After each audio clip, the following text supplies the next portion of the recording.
Bem-vindos, boa noite a todos que estão participando aqui do nosso webinar O Impacto da PL 1397 de 2020 em processos de recuperação judicial e falência. Isso aí. Esse evento é promovido pelo Instituto Sociocultural Brasil-China, Ibrachina, e temos aqui como nosso host o presidente Thomas Lau, mestre em Direito das Relações Internacionais e Econômicas pela PUC São Paulo e doutorando em Direito Comercial pela PUC São Paulo, e a nossa convidada, a doutora Maria Eugênia Finkenstein, mestre em Direito Comercial pela PUC e doutora em Direito Comercial pela USP. Então eu passo aí, agradeço a presença de todo mundo, agradeço a nossa convidada, a doutora Maria Eugênia, e ao nosso presidente por promover esse evento onde a gente vai aprender muito, né, nesse momento que nós estamos vivendo. E então eu passo a palavra ao presidente do Ibrachina, Thomas Lau, para iniciarmos os trabalhos da noite. Obrigado, Felipe, e obrigado, professora Maria Eugênia, por aceitar o convite. E aqui eu tenho que confessar uma coisa, que ela é minha orientadora no doutorado. A professora Maria Eugênia, a gente tem aí um relacionamento de amizade há um bom tempo, né, professora? Muito tempo. E todo o meu conhecimento técnico, networking jurídico, eu devo muito a duas pessoas. É um casal, é a professora Maria Eugênia e o professor Cláudio Finkenstein. Então, assim, até para eu fazer o meu disclosure aqui, eu quero agradecer muito a presença da professora Maria Eugênia, que é um tema muito importante agora para os empresários, né, professora Maria Eugênia? Não só os empresários do ponto de vista legal, mas eu diria também em empresários que estão em outros ramos, como, por exemplo, escolas, universidades, que estão passando dificuldades perante a pandemia que a gente está vivenciando hoje.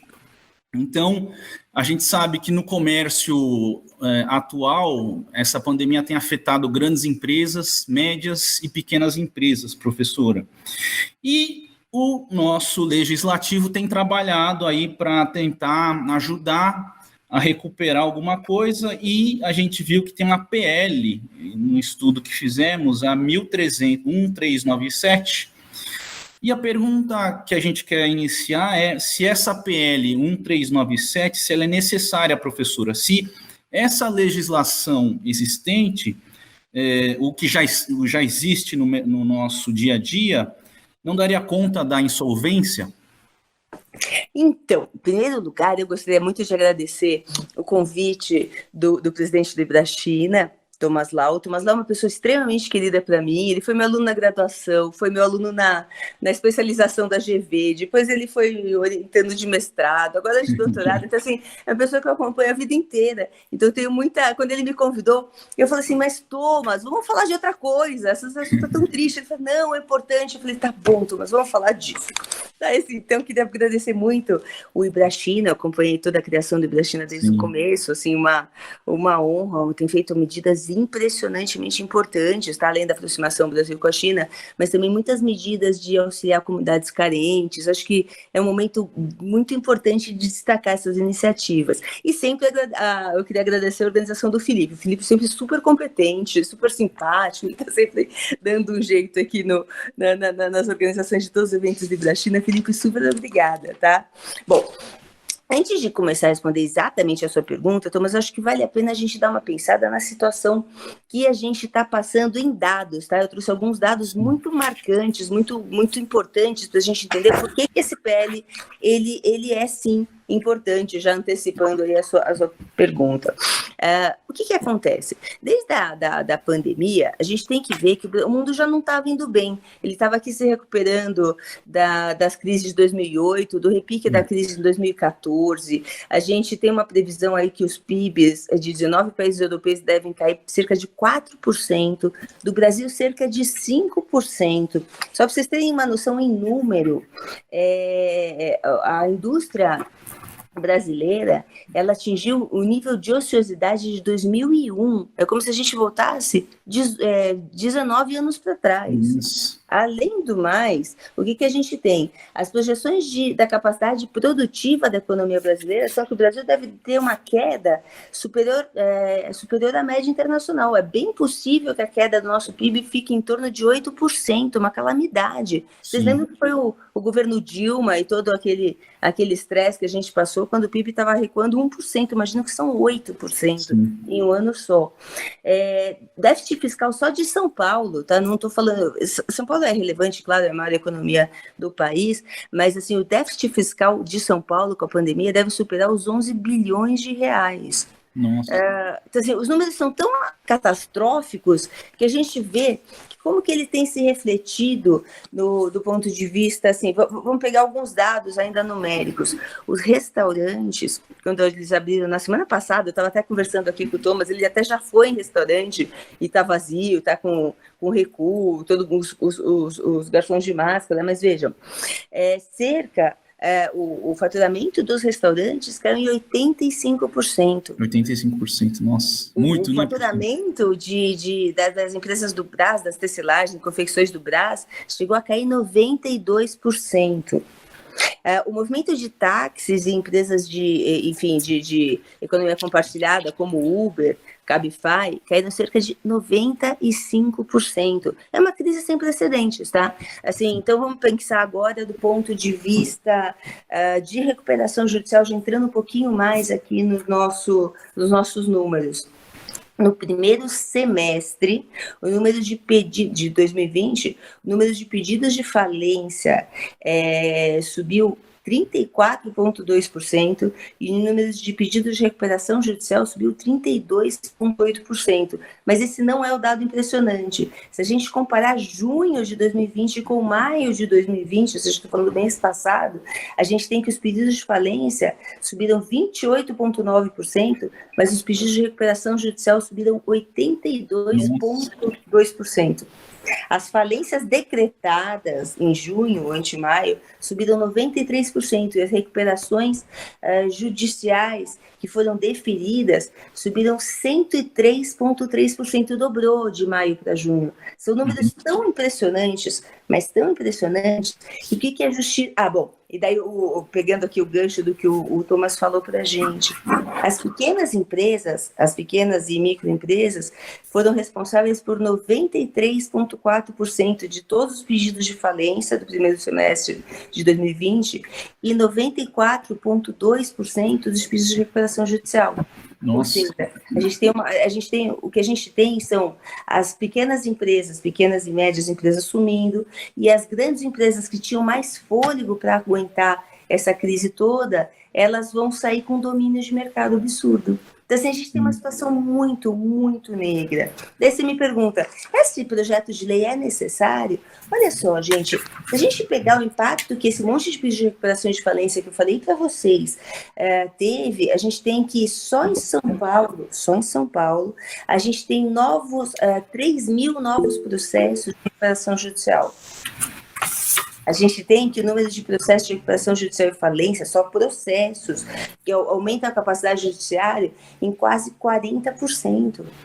A gente não tem judiciário para aguentar isso. Essa é a realidade. O judiciário simplesmente não tem como ele subir com a mesma estrutura que ele tem hoje, o mesmo número de juízes, o mesmo número de funcionários, eles não têm como suprir uma demanda de 40% de processos de recuperação e falência, que são os mais complicados que existem. O que eu quero dizer com isso? Eu quero dizer que, sim, o PL 1397 é importantíssimo. Por que ele é tão importante assim? Porque ele cria, basicamente, um procedimento de jurisdição voluntária que é a chamada negociação preventiva. Essa negociação preventiva possibilita o quê? Que tanto os credores como os devedores, eles façam uma livre negociação dos seus créditos e o judiciário só é avisado que eles estão fazendo isso sem a intervenção direta do Poder Judiciário. Isso possibilitaria que o judiciário desatravancasse, porque qual é o medo? Que um aumento tão grande de pedidos de recuperação e falência, que o judiciário ele sofra um atravancamento, ou seja, ele seja inundado por novos processos, e ele simplesmente não consiga suprir essa demanda. Então, o que a gente está precisando é mais ou menos o que a gente precisou aquela coisa que a gente ouviu tanto durante a pandemia, dos leitos de UTI, porque o isolamento, a gente está precisando achatar a curva do judiciário. Caso contrário, Sim. não tem como processar esse monte de novos pedidos de recuperação e falência. É isso que vai acontecer. Então, voltando aqui ao nosso ponto, esse PL é importante? Ele é importantíssimo. Ele é importantíssimo porque, ele traz para o Brasil um procedimento de jurisdição voluntária que tem sido adotado por quase todos os países do mundo que foram assolados pela Covid. Uhum. Ele desatravanca o judiciário. E 3, isso é super importante e não é tão falado assim, vamos colocar. O que a gente deveria fazer para suprimir essa crise? O que aconteceu com as empresas? As empresas tiveram uma queda absurda, né, do seu faturamento, mas Sim. As dívidas delas continuaram vencendo. Foi isso que acabou acontecendo. Então, assim, a gente só tem 2 formas de acertar essa situação. É dar crédito para as empresas, ou seja, dar o que a gente chama de deep financing, ou seja, dar crédito para as empresas que estão pré-recuperandas. Uhum. E 2, seria ajudar de alguma forma, criar para as empresas um espaço para elas respirarem, vamos dizer assim, um espaço de respiro, vamos chamar assim, de forma que as empresas pudessem se preparar para começar as suas negociações. Eu dou para ela um respiro, assim, olha, eu estou te dando crédito e eu estou te dando um respiro para você se preparar aí para renegociar com seus devedores. E é aqui que entra esse PL 1397, por isso que ele é tão importante. Então, respondendo a sua pergunta agora de forma clara, eu fiz um longo introito, ele é importante, ele é fundamental. Ele é iniciativa só brasileira? Não. O Brasil está basicamente usando os mesmos instrumentos que foram usados por quase todos os países que foram assolados pela Covid. Ou seja, priorizar o que a gente chama de uma negociação preventiva. São procedimentos antes da recuperação judicial, antes mesmo da recuperação extrajudicial. Criar um espaço para as empresas respirarem, para que elas possam negociar com seus credores, sendo que as execuções são suprimidas, elas ficam no que a gente chama de um stay period, ou seja, elas ficam travadas, não tem execução, e a gente dá para os comerciantes, para os empresários, para os microempresários, uma possibilidade de estar estando com as execuções travadas, os credores e elas têm um espaço para negociação. Só que está demorando, essa que é a verdade. A verdade é que ele começou a tramitar em março, a gente já está em julho, ele foi aprovado na Câmara, mas o Senado né? nem nomeou relator, Thomas. Nossa! Nem nomeou relator. Já tem 16 novas emendas, que foram apresentadas para o Senado e ainda nada. Então, assim, ele é importante, mas ele é de urgência, ele deveria já estar aprovado. Veja, já está voltando o comércio, já reabriram shoppings agora em 6 horas, você estava me dizendo, já reabriram restaurantes pelo menos no período de almoço, já reabriu o comércio de rua, já reabriram até os shopping centers e nada do PL ser aprovado. É uma pena realmente, porque se vê que os números são catastróficos, né? Sim. São catastróficos tanto para os comerciantes e, acredita, catastróficos para o judiciário também, tá? O judiciário não vai ter como... E são poucas varas especializadas, né, professora? Não tem como dar conta de toda essa demanda, né, no judiciário. Tem. Aliás, você tocou um ponto super importante. Pouquíssimas varas especializadas. Foi por isso que, em 31 de março desse ano, a CNJ soltou uma recomendação, que é a recomendação número 63, de 31 de março de 2020. Tá. A CNJ viu assim, olha, a gente tem poucas varas especializadas. Tem, basicamente, em jurisdições que tem muita indústria, que São Paulo, Rio de Janeiro, capitais, mas não é só lá que acontecem as falências e recuperações, né? A gente viu que está assolando os pequenos empreendimentos. Então, a CNJ foi lá e soltou a recomendação 63, instruindo, é uma recomendação, os juízes não são, isso é importante, tá? Não são obrigados a seguir a recomendação 63, mas ela deu como se fosse uma lanterna para os juízes não especializados sobre o que fazer com esse monte de pedidos de recuperação judicial e falência que estão pipocando. Então, ela deu uma instrução e foi muito benéfico, tá? Ela disse aos juízes, olha, a CNJ recomenda que vocês façam isso, e daí os juízes de comarcas menores que estão tendo que lidar com recuperações e falências, muitas vezes até pela primeira vez na vida, que eles tenham como atuar. Então, foi uma medida que foi extremamente aplaudida, essa recomendação 63. Depois, eu passo para vocês, e se vocês quiserem até colocar no site da China, acho que é importante. Vocês acabam dando muito suporte para empresas pequenas, para microempresários, talvez até pela PEC, viu, Thomas? Sim, vale divulgar, porque foi uma iniciativa muito legal. De novo, não é obrigatório que o judiciário siga, mas foi uma recomendação importante. Uma recomendação, né? Muito importante mesmo, para esses juízes que não são especializados nisso, né? Professora, então qual que é a principal inovação do PL 1397, na sua opinião? Olha, são duas, Thomas. A primeira delas é o que a gente chama de suspensão legal, ou seja, as execuções travam, as dívidas não vencem, inclusive várias não teriam multas tributárias. Ela trouxe várias inovações muito legais nessa suspensão legal. Não tem nada de novo na suspensão legal. O diferente, porque, enfim, é o que a gente chama de stay period, que já existia desde a Lei 11.101 de 2005, tá? Travam as execuções, para vocês justamente dar um respiro aí para as empresas. Mas o que ela trouxe de mais legal e que é uma inovação dentro da nossa... A gente tem, né, Thomas, vamos colocar assim, do ponto de vista de direito, a gente tem uma vocação muito latínica de judicialização de tudo, né? Sim, a gente judicializa qualquer relação. Até uma coisa que eu não sou muito entusiasta, tá? Até do ponto de vista de retirada de conteúdo na internet, que no mundo inteiro funciona por autorregulação, você notifica o provedor, ele retira, no Brasil é judicializado. Então, a gente tem essa tradição de judicialização. Mas a negociação preventiva foi uma quebra dessa diretriz, sabe? Ela possibilita que, uma vez que existe... as partes entraram com negociação preventiva, elas só notificam o Poder Judiciário para que o Poder Judiciário, então, entra nessa suspensão legal de todas as demais dívidas. Isso possibilita o quê? Que o credor esteja mais motivado a negociar, afinal as execuções estão paradas, e que o devedor tenha um respiro para falar assim, putz, eu estou com as execuções paradas, está aqui o meu momento de negociar melhores condições para o pagamento.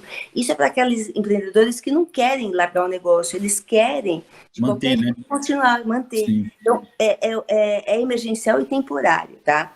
É um procedimento de jurisdição voluntária, importante dizer, entre os credores e o devedor. Mas ele tem tido uma margem de acerto e de aceitação em outros países que é impressionante.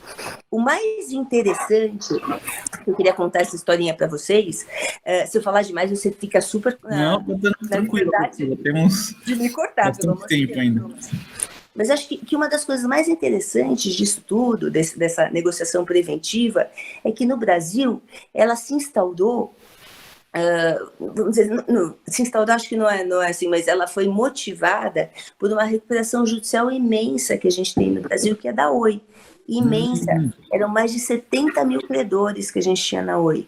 E o judiciário simplesmente não tinha forma. Imagina como você vai fazer uma assembleia de credores com 70 mil credores. Como você vai fazer o plano de recuperação para fazer 70 mil credores receberem? Como você vai conduzir votações, né, para 70 mil credores? Em função dessa demanda gigantesca da Oi, até assim, o judiciário foi se adequando mediante um comitê especial que foi formado pelo judiciário para ajudar a desentravar essa recuperação judicial da Oi, e foram criadas dentro dessa recuperação judicial várias possibilidades de negociações preventivas e mediações dentro da recuperação da Oi. Deu tão certo, mas tão certo, que em menos de 2 anos, cerca de 45% dos menores credores entraram em mediação e receberam seus créditos. Foi muito benéfico para a Oi. E dela, a recuperação continua com os maiores credores, mas os pequenos você foi limpando, eles entraram em mediação.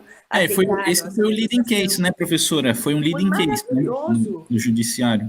Foi uma inovação, porque ninguém tinha como tratar uma recuperação de um valor tão grande e com tantos credores. E daí, enfim, os credores e a própria devedora falaram assim, não vai dar, o judiciário não tem demanda. Pediram autorização para o judiciário, que criou uma comissão de juízes especializados para tratar dessa recuperação, viram que funcionava super bem com mediação, conciliação, câmaras específicas para negociar com os credores da Oi, e a Oi começou a travar vários pagamentos pequenos que ela tinha como fazer, os credores estavam motivados a negociar, a Oi estava motivada a negociar, porque ela nem tinha como negociar com 70 mil credores, e deu tão certo que essa mesma, vamos dizer assim, esse mesmo comitê que foi utilizado para a Oi, que foi do Judiciário, foi convidado para fazer esse projeto de lei 1397. E a primeira coisa que eles trouxeram foi essa negociação preventiva,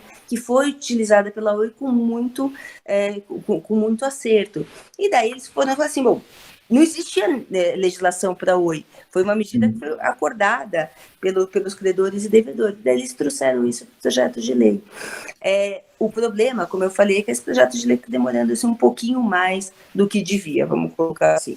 E tá realmente, tá? Ele realmente tá, já deveria ter sido aprovado. A gente já tem a economia tentando reabrir, em alguns lugares reabrindo, outros lugares reabre e volta, mas a gente está com tentativas de reabertura. Então, esse projeto já está um pouquinho atrasado. Atrasado, né, professor? Mas mesmo assim, por que os financiamentos não chegaram às empresas em crise, professora?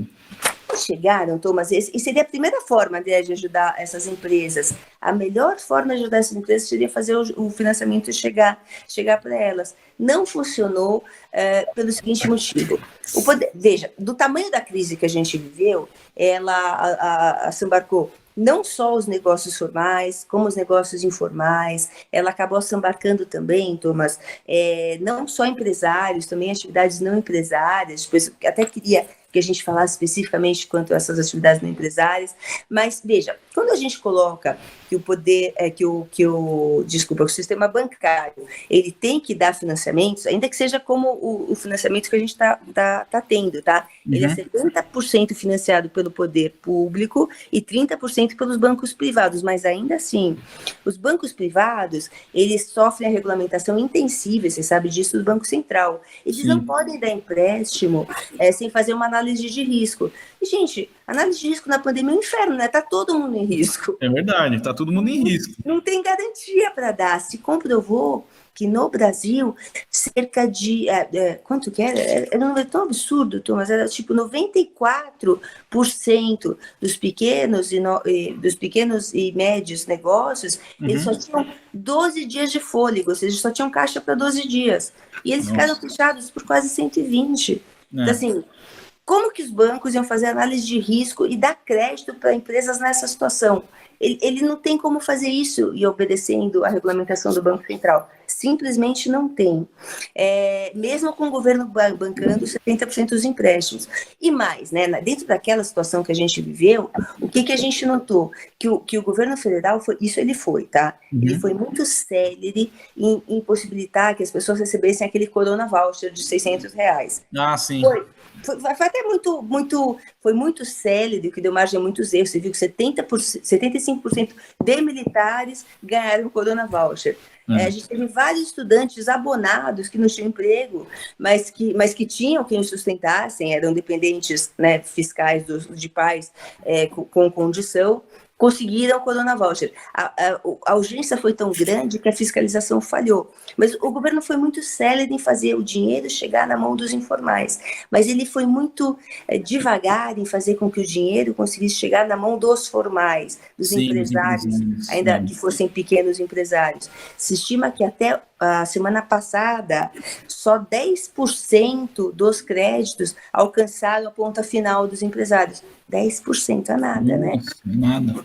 É nada. Mas o que a gente teve de muito feliz, Thomas, a gente conversou isso até no gabinete de crise, o que a gente teve de muito feliz, que acabou suprindo essa falha, foram aquelas empresas de financial crowdfunding. A gente teve um crescimento tão grande de financial crowdfunding nessa época, justamente porque o sistema financeiro formalizado não conseguia fazer o dinheiro chegar na ponta, mas as empresas de financial crowdfunding que não têm essa regulamentação pesada do Banco Central conseguiam. Eram financiamentos menores, eles só podem emprestar até R$45 mil, mas eles conseguiram fazer chegar na mão do empresário. Hoje, na fila do Banco Central, a gente tem mais de 70 pedidos de registro de empresas de financial crowdfunding. Foi um dos negócios que mais cresceram na crise, tá? Essas startups aí de financial crowdfunding, junto com healthcare, enfim, a gente teve alguns segmentos que cresceram. Financial crowdfunding, sem dúvida, foi um dos mais felizes. Professora, e em relação à PL 1397, que alterou a legitimidade ativa de quem pode pedir falência e recuperação, qual que foi essa alteração, professora? Essa alteração eu acho a mais legal, tá? Há muito tempo, Thomas, todo mundo ficava criticando a lei 11.101 de 2005, era um pouquinho, 2 anos depois do Código Civil, que adotou a teoria da empresa. Você lembra? O Thomas foi meu assistente por um tempão na graduação. No curso de... Ele cansou de ouvir teoria da empresa. No mestrado também, professor. Teoria da empresa diz que só é empresário quem explora sua atividade com profissionalismo, habitualidade, visando lucro. Mas ele cria, o artigo 986 do Código Civil cria algumas exceções. Então ele fala que quem está na atividade artística, científica, literária, intelectual, e daí a gente está falando de profissionais liberais, eles não podem ser considerados empresários.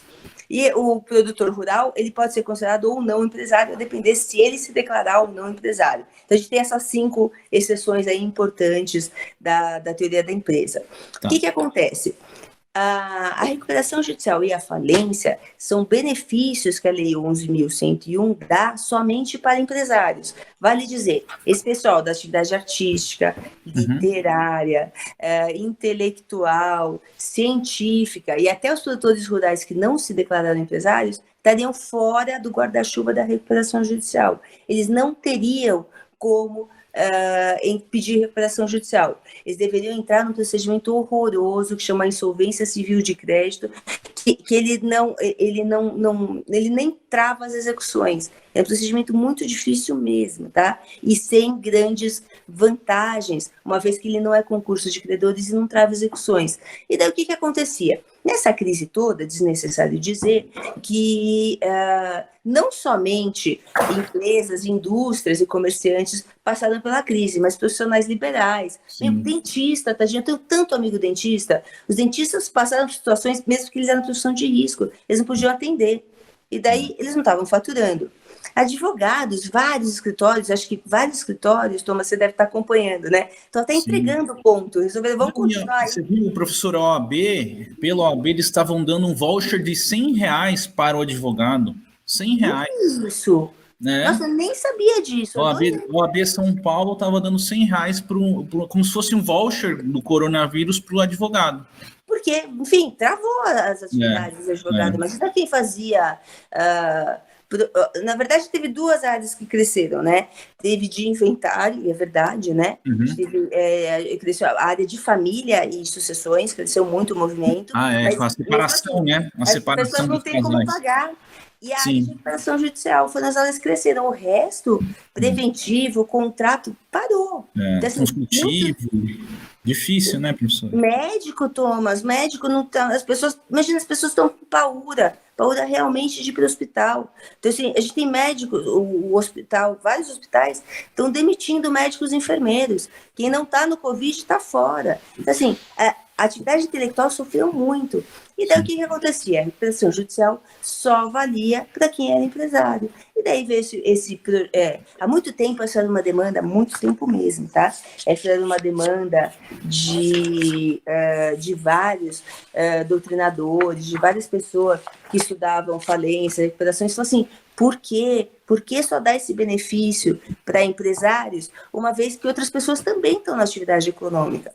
Aí veio o CPL no seu artigo 2 e, finalmente, pela primeira vez, tá? Ele falou que para fins do disposto nesse projeto, considera-se agente econômico a pessoa jurídica de direito privado, empresário individual, produtor rural e o profissional autônomo que exerçam regularmente as suas atividades. Foi a primeira vez que se permitiu que também os não empresários tivessem o benefício, mas veja, não é da recuperação judicial, não é nem da recuperação extrajudicial, é somente dessa negociação, jurisdição voluntária e desse stay period, só nesses procedimentos. Mas foi super aplaudido. Mas que fique claro, tá? E a gente lê um monte de coisa no jornal, fala assim, o PL 1397 permite que não empresários tenham recuperação judicial. Mentira não, mentira errado. É uma interpretação muito errada do PL. Ele é muito claro que é somente para os fins desse PL. É só para o stay period, para a suspensão legal e para a negociação voluntária, tá bom? Mas, independentemente disso, que verdade seja dita, o que a gente teve foram várias... Thomas, nesse período a gente está tendo as situações mais bizarras de pedidos de recuperação judicial. Então, a gente tem uma importante, que é da Universidade Cândido Mendes, do Rio. Ela falou assim, e ela não é, até pela atividade, ela é de profissão, acho que ela é organizada como fundação, ela não seria beneficiária de recuperação judicial e está discutindo, ainda não teve decisão. A gente teve várias fundações pedindo recuperação judicial. Nossa, fundações? Várias. E a gente teve também, e isso foi o que mais me chamou a atenção, tá? A gente teve um pedido de recuperação judicial de uma igreja, que devido à Covid, o valor dos dízimos reduziu um absurdo e ela não tem como se manter e nem como pagar os seus funcionários. Então, assim, a gente está tendo com base, veja só, no artigo 2º de um projeto de lei que não foi aprovado, e que claramente não vale para a recuperação judicial, a gente está tendo os pedidos mais esquisitos de recuperação judicial nesse período. É o desespero, tá? Mas que fique claro, esse artigo 2º do PL só vale nesse período emergencial e só vale para essa situação específica. Tá? Para a suspensão legal e para a negociação voluntária. Felipe, eu vou passar para você a palavra. Se tiver alguma pergunta do nosso público, das lives, a gente faz a pergunta para a professora Maria Eugênia agora.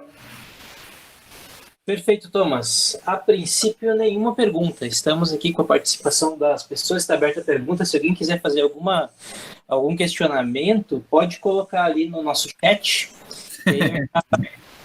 Venha para os nossos amigos e nós podemos responder aí se tiver alguma dúvida a respeito da recuperação judicial das empresas.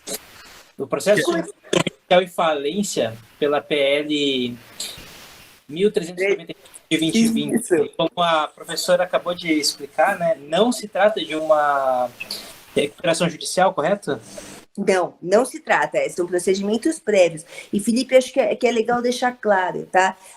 Existiam duas formas de fazer essa negociação preventiva, vamos dizer assim, essa negociação voluntária, tá? Que formas eram essas? A gente tinha a chamada moratória, e a gente tinha uma outra possibilidade que é chamada de bandeira amarela, tá bom? A moratória, até por conta das crises dos anos 80, que o Brasil entrou várias vezes, foi falado de declarar moratória, ou seja, de não pagar os débitos externos que o Brasil tinha. A moratória é muito mal vista no Brasil, muito apesar de ter sido adotada por 38 países, tá? Nesses procedimentos aí de pré-insolvência, 38 países adotaram a moratória. Alemanha, Singapura, Nova Zelândia, Portugal, a gente teve vários países, muito embora para Portugal não vale para créditos bancários, tá? A gente teve vários países adotando a moratória, mas no Brasil se chegou à conclusão que talvez a moratória não fosse legal, porque ela é super mal falada mesmo. Todo mundo que viveu os anos 80, eu sei que não é o caso do Thomas nem do Felipe, tá? Mas para pessoas mais velhas que viveram, assim, eu lembro. Decretar a moratória, é coisa de caloteiro. Moratória do FMI, né? FMI, nossa, uma coisa horrorosa. Então, assim, o procedimento de moratória é realmente muito mal visto no Brasil. Então, o procedimento do PL 1397 foi o que a gente está falando de yellow flag, bandeira amarela, tá? Inclusive, não sei se você conhece, Felipe, Thomas, uma loja...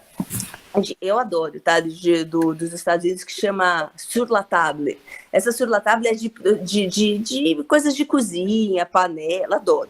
Bom, essa Sur La Table entrou nos Estados Unidos agora, no que a gente chama desse de facto Chapter 11, ou seja, nesses procedimentos aí de pré-insolvência, e acabou de fazer uma venda de ativos em bandeira amarela. Foi muito legal. Nossa. Ou seja, e assim a loja vai se manter. Ela não vai descontinuar as atividades, ela vai se recuperar. Então, assim, esse yellow flag foi adotado em primeira, pelos Estados Unidos, a Inglaterra está quase adotando esse procedimento também, mas ele não deixa de ser uma moratória, tá? Mas ele tem algumas outras, vamos chamar assim, condições, tá? Então, ele suspende atos executivos durante algum tempo, ele permite que a devedora tenha esse sossego, vamos dizer assim, por causa desse stay period, dessa suspensão dos procedimentos de execução, então ele permite que ela tenha esse sossego, e com isso ela faz uma motivação, veja, como as execuções estão suspensas, e como a gente a gente tenta dar para o comerciante um financiamento, que o Brasil ainda está falhando nisso, mas temos boas notícias quanto a isso. E, além de tudo, ela fala assim, olha, empresário, você pode fazer essa negociação preventiva e parar as execuções, fica todo mundo muito motivado a negociar em bandeira amarela, em yellow flag. Então, professora, parece que o Ladies Blank também entrou em recuperação, né? A Ana que falou para mim, a Ladies Blank. Entrou! Eu falei, nossa. Entrou. Sabe quem entrou mundialmente? A Victoria's Secret entrou em recuperação. Não foi Yellow Flag, ela entrou em recuperação. Recuperação mesmo, né? Nossa, e várias, Thomas. Acho que a Prada, a gente pensa que o mercado de luxo não foi afetado, mas foi imensamente afetado. Tá? Então, se a Prada está fechando, a Gucci está fechando, todo mundo está fechando. Isso eu estou falando, mesmo porque a gente tem essa impressão que só está pegando pequenos empresários, mas não é verdade. A Neiman Marcus vai fechar. Não é. Tá, no Brasil. Perdão, no Brasil não, ela vai fechar nos Estados Unidos. Então, a crise é mundial mesmo, uma crise sem precedentes. Professora, tem uma pergunta do Gustavo Santana de Souza. Gostaria de saber como o judiciário vai lidar com essa demanda tão grande de recuperação judicial. Pois Gustavo, uma das perguntas mais importantes que a gente tem.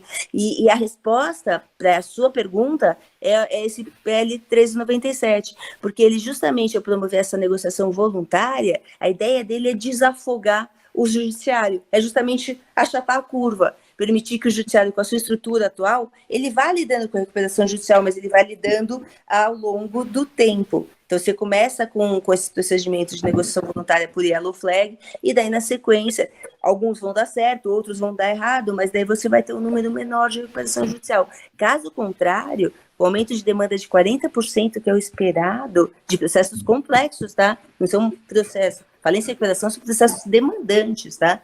Então, assim, na verdade, o que ia acontecer é que o judiciário ia travar. E se o judiciário trava os processos de recuperação, esquece, não tem mais recuperação devido à falência. E, professora, agora uma dúvida minha. Com essa conjuntura que a gente está tendo, você acha que vai ter uma demanda pelos procedimentos de mediação e arbitragem? Bom, aí que tá. Depende. Os procedimentos de mediação e arbitragem, a mediação pelo procedimento de yellow flag, você já concorda com ela. Uhum. Então seria ótimo. A arbitragem, a gente precisa ter cláusula compromissória no contrato social, nos contratos de fornecimento e distribuição entre credores e devedores. Não é o comum. Realmente não é comum. Tá, a gente muitas vezes as ordens de compra são feitas assim online, você nem tem contrato de fornecimento, então você não coloca a arbitragem. Além do mais, isso é muito importante falar, Felipe, foi muito bem colocado, a gente está falando de pessoas com dificuldades financeiras graves, tanto credores quanto devedores, tá? Então, assim, a arbitragem costuma ser um procedimento muito mais caro. Então, ele normalmente não é o indicado para isso. Para isso, o mais indicado é mediação. E por isso, Thomas, que seria super legal que as associações de comerciante, que as associações de shopping, que elas criassem, na medida do possível, cada vez mais procedimentos de mediação. Porque a mediação é mais barata e mais rápida. E, de verdade, nessa emergência que a gente está vivendo, só a mediação resolve. Tem que ser mais dinâmico, né, professora? Não dá para ser muito parado, né? Não dá. E a arbitragem, ela é muito boa. Sou super entusiasta da arbitragem. Mas ela já, por ser um procedimento mais caro, você já tem, e por procedimentos que as duas partes estão passando por dificuldades econômicas, a verdade é que ela não é a mais utilizada. Você tem que nomear um árbitro, vai ter que pagar as custas do árbitro, então também tem tudo isso, né? E tem que ter a previsão em contrato, né? Dificilmente tem. Você sabe que o comerciante faz ordem de compra, ele não faz contrato de distribuição, né? Sim. Então, é mais difícil mesmo, Felipe. Mas assim, a mediação tende a aumentar muito, tá? Foi justamente, como eu falei para vocês, ela veio desse caso da Oi, que foi muito feliz, porque o judiciário não tinha como suprir 70 mil credores. Então, ele foi criando câmaras de mediação, assim, para esse tipo de credor, até esse valor. Vai para essa câmara de mediação. E deu super certo mesmo, tá? Acabou sendo muito benéfico, tanto para a Oi quanto para os credores. Maravilha, deixa eu ver se tem mais alguma pergunta. Gustavo agradeceu a resposta e por enquanto não temos mais nenhuma pergunta. Professora, você pode fazer as suas considerações finais, claro, e deixar o seu recado também aqui para os nossos telespectadores e como é que a gente vai passar essa pandemia maluca, né, professora? Ai, Thomas, eu queria tanto que isso acabasse. Acho que todo mundo cheio disso. E esse novo normal que a gente está vivendo, que é esquisito, né? Vamos colocar assim. Mas a verdade, Thomas, é que essa crise, isso é muito importante, tá? Essa crise não a legislação, a Lei de Falências e Recuperação Judicial, a Lei 11.101, ela existe para lidar com situações de crise que são extraordinárias. A crise é extraordinária, mas a pandemia fez a crise ficar normal. A crise é o normal. Você pode falar em qualquer setor, de dono de shopping, a lojista, ao próprio consumidor que perdeu o emprego, ao tadinho ambulante que vendia pano de chão na Avenida Tiradentes, ou a gente vai falar de advogados. Na verdade, hoje a crise é o normal. E a nossa legislação não está aparelhada para uma situação da crise ser normal. O nosso judiciário não está aparelhado para uma situação de crise em que pegou todo mundo. E por conta disso, os juízes, a gente já está partindo de um judiciário que é muito demandado, né? A gente tem uma cultura brasileira de muita judicialização. Então, assim, o que a gente está passando é por uma situação que o judiciário não tem como, ele não tem como resolver essas demandas. Né? Voltando para a pergunta do Gustavo. Então, o que o judiciário fez? Uma coisa que o que o judiciário fez, não. O que a comissão de juristas fez, em que vários deles, é importante deixar, são do judiciário. Exemplo é o professor Daniel Carnio, que é excelente, uma das melhores pessoas. Ele é juiz, tá? Juiz de falência, professor da PUC e um dos membros da comissão que fez o PL 397. Uma coisa que não é normal do judiciário. Eu falo assim, vamos desjudicializar, vamos passar isso para mediação, vamos passar para procedimentos alternativos de solução de controvérsias, vamos passar para mediação e, quem sabe, arbitragem para os maiores casos. Mas o judiciário não tem como suprir isso. E daí você fala assim, por que a gente não aumenta o judiciário? Porque o Estado não tem mais dinheiro. Lembra que eu comecei falando que só o Estado de São Paulo vai ter um déficit fiscal de 11 bilhões? O governo federal, a única forma que ele vai ter para enfrentar essa crise, muita gente espera a inflação, é imprimir dinheiro. Como que ele vai pagar essas dívidas todas, com a arrecadação caindo? Então, assim, a única forma encontrada realmente vai ser investir em métodos alternativos de solução de controvérsias. E é por isso que volta a primeira questão do Thomas. Isso é necessário? Sim, Thomas, isso é muito necessário. Infelizmente, a Câmara foi até rápida nisso, mas o Senado, eu acho que ele não se sente maduro para levar essa demanda para a sociedade. Mas seria fundamental, porque enquanto isso não for aprovado, a gente vai continuar com esse aumento absurdo de pedidos de processamento de recuperação e falências. E é absurdo mesmo, tá? Você está vendo, quando eu citei os números, eu falei para vocês que desses procedimentos, 93%, dos procedimentos de falência, 93,4% são de pedidos de falência, e 94,2% são pedidos de recuperação judicial de pequenos empreendedores. Eu estou falando de loja de Campos do Jordão, de restaurante do Guarujá, de comércio de Birigui. Eu estou falando assim de todo mundo está passando pela crise. Por isso que esse projeto deveria ser aprovado a toque de caixa, mas aparentemente ele deu uma parada. Está com 16 emendas